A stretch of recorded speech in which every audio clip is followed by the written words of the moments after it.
Tuh kah kan dia? Apa namanya dia? Yes, Eric. Kalau dia sudah rancang kalau satu pun dia. Rancang dia, Medina, rancang satu pun dia.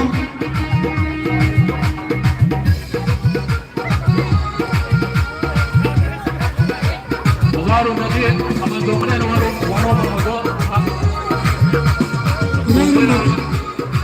Zombie guys, look at. Mata pada kalau video.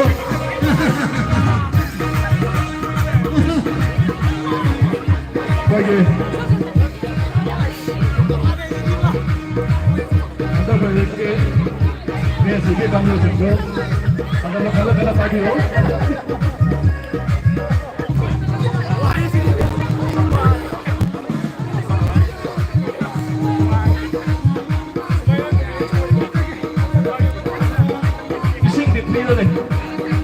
Agak boleh video, agak boleh video yang. Ano, boleh tak aku pakai?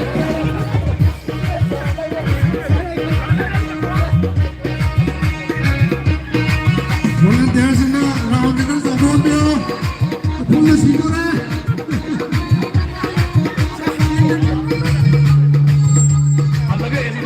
Andro tadi Andro tadi je boy star berada di mana? Andro ki santai hai bra, aduh pak tu kan. 1, 2, 3.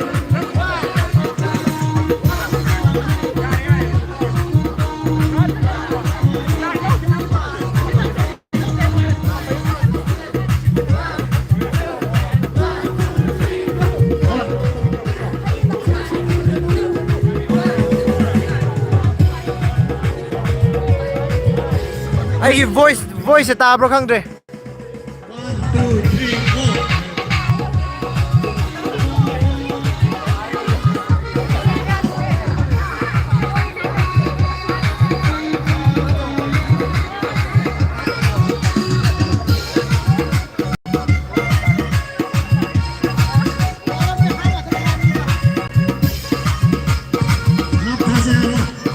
Tha kum je.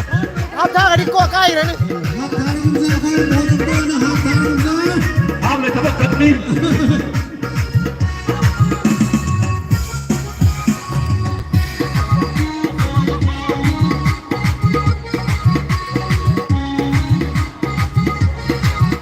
Buat lagi berbeda dengan udah. Sama tu sama konte. Okey. Mungkin masing-masing.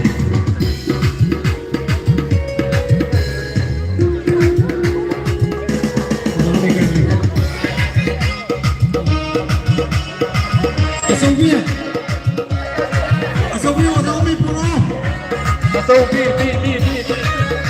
Udah umi pro. Atau bi.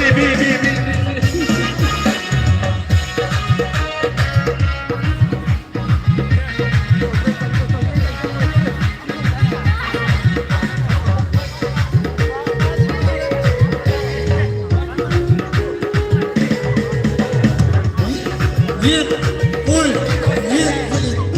I love it. Oi, lihat.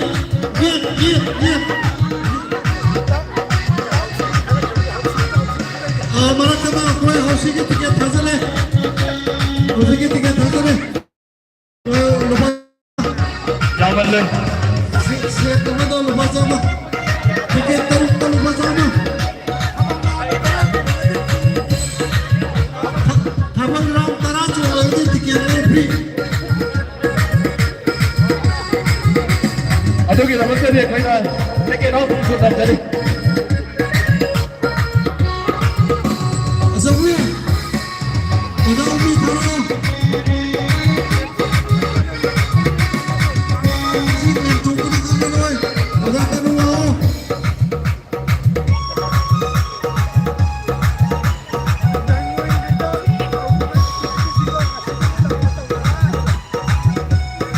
Matau dah lagi kan.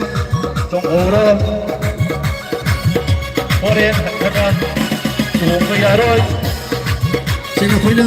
Sinzai dapat kabar Malaysia akan membantu menunggu benar. ꯈ꯭ꯋꯥꯏ ꯂꯥꯛꯄꯤꯕ ꯈꯨꯗꯤꯡꯃꯛꯅ ꯌꯥꯎꯕꯤꯗꯨꯅ ꯁꯨꯝꯕ ꯊꯥꯕꯜ ꯑꯁꯤꯕꯨ ꯃꯄꯨꯡ ꯐꯥꯕ ꯊꯥꯕꯜ ꯑꯃ ꯑꯣꯏꯍꯟꯕꯤꯌꯨ ꯂꯣꯏꯅꯅ ꯑꯣꯖꯥꯁꯤꯡꯒꯤ ꯑꯣꯏꯅꯁꯨ ꯋꯥꯐꯝ ꯑꯝꯇ ꯊꯝꯖꯒꯦ ꯅꯍꯥ ꯑꯣꯏꯔꯤꯉꯩ ꯌꯪ ꯑꯣꯏꯔꯤꯉꯩꯗ ꯈꯟꯖꯕ ꯉꯝꯍꯧꯗꯕ ꯑꯗꯨꯝꯕ ꯄꯣꯠ ꯑꯗꯨ ꯁꯨꯝꯕ ꯃꯤꯀꯨꯞꯁꯤꯗ ꯂꯥꯛꯇꯨꯅ ꯐꯪꯕ ꯍꯦꯟꯅ ꯐꯖꯅ ꯅꯨꯡꯉꯥꯏꯕ ꯑꯣꯏꯒꯅꯤ ꯊꯥꯕꯜꯁꯤ ꯃꯈꯜ ꯃꯈꯜꯅꯤ ꯇꯦꯟ ꯀꯥꯞꯄꯤ ꯊꯥꯕꯜ ꯑꯗꯒꯤ ꯃꯩꯃꯦ ꯊꯥꯕꯜ ꯑꯗꯒꯤ ꯈꯦꯈ꯭ꯔꯦ ꯃꯇꯝꯒꯤ ꯊꯥꯕꯜ ꯑꯗꯨꯝꯕꯁꯤꯡꯁꯦ ꯇꯧꯔꯤ ꯁꯥꯇ꯭ꯔꯁꯤꯡꯁꯤꯅ ꯇꯧꯔꯤꯁꯤ ꯌꯥꯝꯅ ꯍꯩꯔꯦ ꯁꯤꯡꯉꯤ ꯍꯩꯔꯦ ꯎꯠꯆꯕ ꯊꯥꯕꯜꯁꯨ ꯅꯠꯆꯗꯦ ꯂꯣꯏꯅꯅ ꯉꯁꯤꯒꯤ ꯂꯥꯛꯏꯕ ꯀꯥꯏꯅꯈꯤꯗꯧꯔꯕ ꯑꯗꯨꯒꯨꯝꯕ ꯁꯥꯇ꯭ꯔꯁꯤꯡ ꯍꯥꯏꯗꯤ ꯁꯦꯡꯅ ꯑꯩꯈꯣꯏꯅ ꯇꯝꯂꯤꯕ ꯃꯍꯩꯔꯣꯏꯁꯤꯡꯁꯤꯅ ꯄꯨꯟꯁꯤꯜꯂꯒ ꯀꯥꯏꯅꯈꯤꯗꯧꯔꯕ ꯍꯌꯦꯡꯕꯁꯤꯒꯤ ꯑꯣꯏꯅꯁꯨ ꯀꯥꯎꯕ ꯉꯝꯃꯔꯣꯏꯗꯕ ꯑꯗꯨꯒꯨꯝꯕ ꯃꯤꯀꯨꯞꯁꯤꯗ ꯑꯣꯏꯕ ꯊꯥꯕꯜꯅꯤ ꯑꯣꯖꯥꯁꯤꯡ ꯌꯥꯎꯁꯟꯕꯤꯌꯨ ꯁꯥꯇ꯭ꯔꯁꯤꯡ ꯌꯥꯎꯁꯟꯕꯤꯌꯨ ꯂꯣꯏꯅꯅ ꯁꯤꯅ ꯑꯩꯈꯣꯏ ꯁꯤꯟꯖꯔꯤꯕ ꯊꯥꯕꯜ ꯑꯁꯤꯅ ꯏꯔꯥꯡ ꯊꯣꯛꯅꯕ ꯀꯔꯤ ꯇꯧꯅꯕ ꯂꯩꯕꯥꯛꯀꯤ ꯑꯣꯏꯕ ꯑꯗꯨꯒꯨꯝꯕ ꯊꯕꯛꯇ ꯑꯀꯥꯏꯕ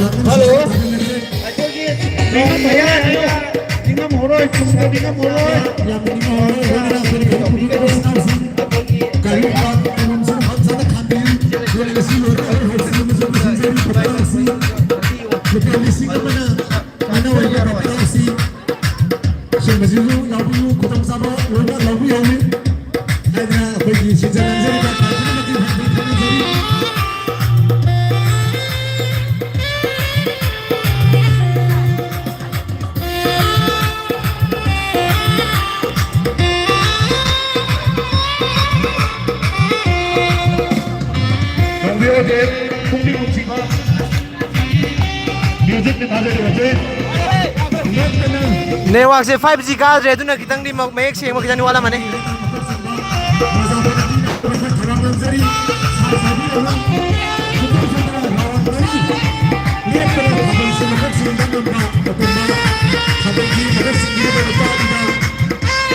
नेटवर्क से नुंगाइद्रे खितंग अदुना ने bro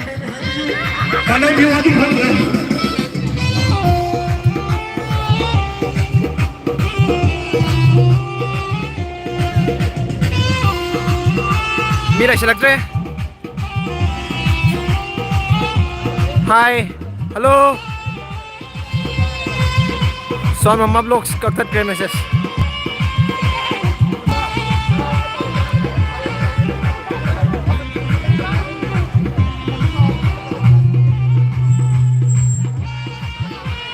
Hello, Sound Mama Vlogs. summa thabal sida yaw laba la kulai bire sa apna atai singsu asu yamne mapu khana ba thabal mo hinube kone ni si la Kaisu lai de bro kano ne khoi si kano gi khoi house koi gi college week loi gi house gi picnic lakwa da atai picnic lang minar ma atai ma pham se lai ma ngai ga puina thabal jong minar ni da yamne naha wari ngai gi henna thabal gi summa hiram piada Tadi saat kerja, apa lagi tu dia di hadapan orang lagi. Masa kita ini mana sudah lagi, apa aku cukup orang kita. Mana dia di bawah. Lihat mana, kami sudah kudu kasih. Kecuali kita nak saat kerja, aku betul manusia hendak diri. Kita harus juga support diri ina satra. Kayak kita jadi bersatra harus. Kita melalui satra satri pun makna Yosef ditena ye dokter bawa satra dan ada lalu ini apa simbiu haba wakil lokasi thapjake mainana awana thida bita asigi sinjariba laita sinjariba pinni kasisu upet gama lena lugu je pamina raga yang menunggu iba Androda pinni parti mu ini mau hanya minasi yang betul suami usia betul sekali Asal di makan di thabal namun kopi gede, tiap kopi, atau kemudian thabal sini kemudian thabal ni semua thabal sebenarnya kesida halak lagi yang kesu, kita thabal itu baru bang, nikop sudah iba, lainnya singkang sida pun singkari thabal, yang lain dana yang nahira sini ada thabal thabal sudah sedih. Ayo lo ayo sakse. Semua mereka kesini, kesida arai nanti lari baru bang. Ayo di komentator nih. Masuk aja bani. Kami ngajak yang lakukan itu sebenarnya jauhi dah pak. Kita masuk di ngambang tapi tuangan bawa orang kesu. Ayo dah tabal jong muje. Kau dah iba itu tabal tu nak mi jong mana ayo tabal. मखन मखन की थावल महान में तक पूरी Sartre Singh follow तो คุณหายไปเตียไว้ทำอะไรจงนะมุมตาด้วยคุณดำลุมเมื่อกี้จงจะไปดู इकाई बता दी कि highway तक तो मान में मिली अपने दुकान के संग में लगे हुए मसी बहुत अवसर लगा युवा कोई पानी मत पानी ओपन से हो कोई लाओ तो साकर बहुत अच्छे को अवसर दे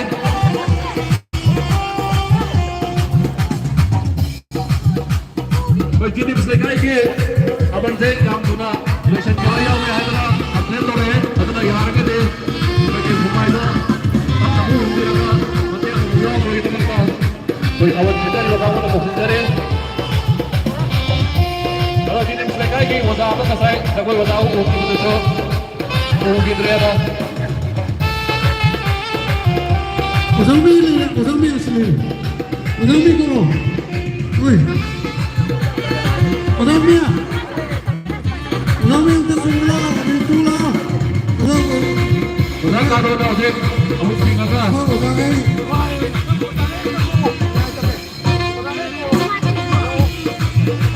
इकाई घूमना जरिबा पचासिं तंगाइबा पतना जबे थाबल सब जरिबा बाथम सिदा नेंजे पिरागा याबा अबा अमदबे या नतरा ने ठोक पिरागा रॉन अमम तो जो अनी देसो कोती लगे दी है ने नुमाई चलबा थाबल को पाप जो जगे सामक सिया को होने सके यामना नमना तौ जगती न सके तो पचासिं अखोगी शॉट चल थाबल सिबु सिंबी लांबे बसिना खनन तिरबे मतुंगेना याम धाइजे बदि साथी पचासिं को लेरे को अपन से जो बिरा बिना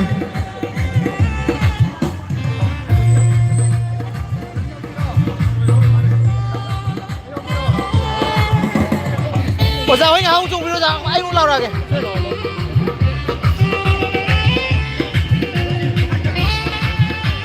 Vậy thầm là si mi tak sila mo man dawi Aduna anak pada madara pada lebi ni gentleman singa ma dile sabi sing Thamala si mabung bahan miu Ako'y thabal si yam nangan nalusan sa kani leba kirang leba na marang wala thabal si kuy na tawdalon Aduna anak pada leba madara pada leba Sabi sing yeng dun lai bigan no sabi na chung kabri gentleman su chung ning ko phal hoy adun lai sabi sing ano kung bahal biyo tabal se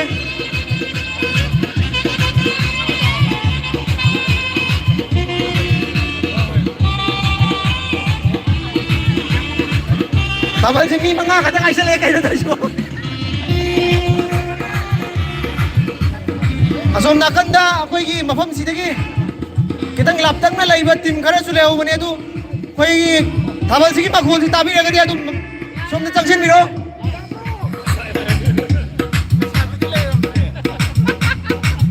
okay break पीछे है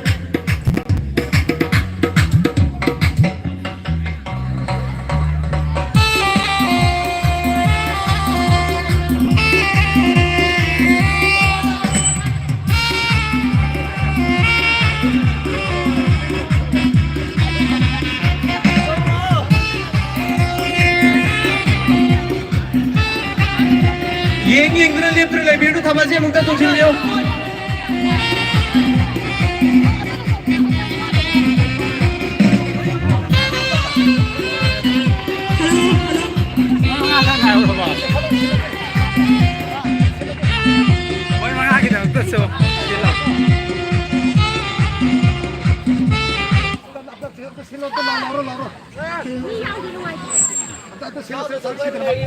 Koi thabal si mi amata yaudre sabi sing kia bachang ki bane sabi sing kau jubo bolu bitu bro thabal si theng na ora badi pe na jong hole dra sabi sing kia bachang ki bane sabi sing adu koi thabal si auna na sem sa dare koi orchestra kangu na ngai dra lai re door for your first flight booking. pung ni pa tagi hole ka tara dra sem tu ngai ro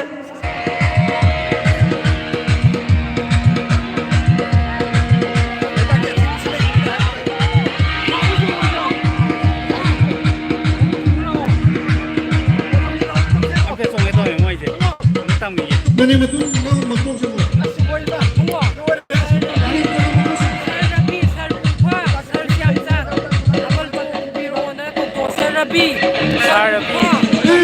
koi thabal sida mapung bahan mi na ba koi ki sarabi sar bungpa mani sar samchan thabal si laksan mi na mapung bahan mi sar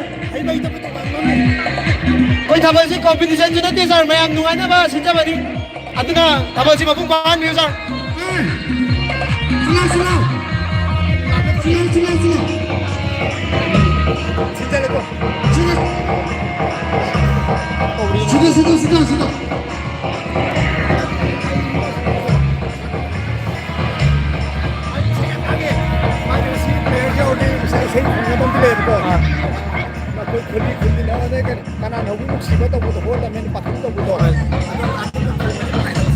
아도이 공들아.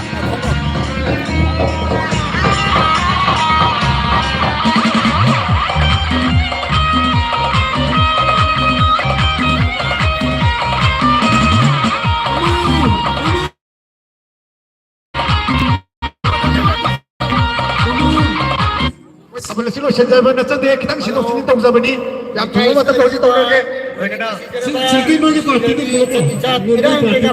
khatam ni na baje tumne dun leba dina khatam na khatam res lawi daga no yo isin au sin leba thing masul lei bini na hoina ta hena lang phok kang lei do sinu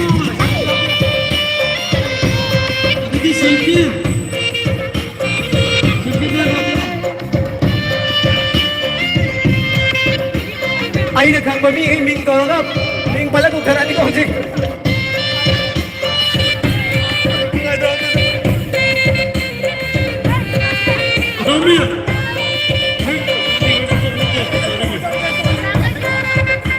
Tapal si Mai ngang na makoy jenim si Mia humari ka sele. Kay Khundasari ba Osasi Oi jenim ki tim dong ko pi oi jenim ki Mia andre.